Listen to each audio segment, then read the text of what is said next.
abundant supply of energy is available and is in use for a long time coming. That's why we're doing it. President Bush today in West Virginia touting his administration's support for clean coal technology. Making sure coal continues to be one of America's most important natural resources is critical to the West Virginia economy. The state is now waiting for the federal government alone to act. This week, Consol Energy, the nation's third biggest coal producer, and Synthesis Energy Systems announced plans to build the nation's first modern coal-to-liquids plant in West Virginia. The $800 million project is getting a helping hand from the state in the form of tax incentives. And joining us now to talk about the project and some other issues is West Virginia Governor Joe Manchin. He joins us from Charleston. Governor, welcome to Money in Politics. Thank you for having me, Peter. Tell us a little bit more about this project. Is this plant going to prove that Americans can truly fill their cars with coal in the future?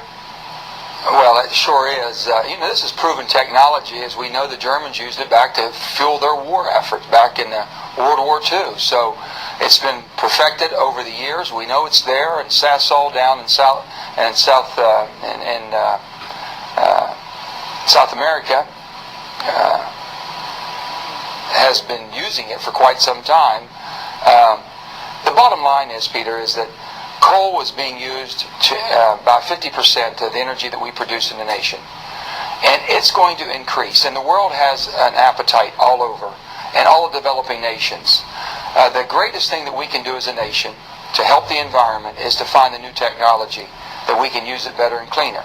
And that's what we're doing. Everyone's been talking about it, but West Virginia has finally gotten it off of the drawing board, and I'm just tickled to death. Well, let me ask you about the big question that hangs over this and every other coal project going on in the country. Now, this is the issue of carbon dioxide emissions. So many concerns about that going forward. Can you give us a better sense how this plant, this project, would address that issue? Because if you don't address it, there are going to be a lot of critics who say this should not go forward. Yeah, well, SES has proven technology.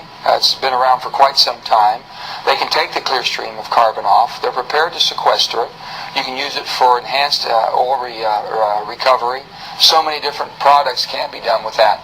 But we are prepared, they are prepared, and they do have the formation as far as sequestering it. So we're very comfortable with that. And I just, as you start developing these new technologies and you start doing these processes, and if you believe that all of us, that the security of this nation is that important and our dependency on oil does not help our standing, then we've got to start moving forward. And we're doing that with all the precaution that you possibly can take.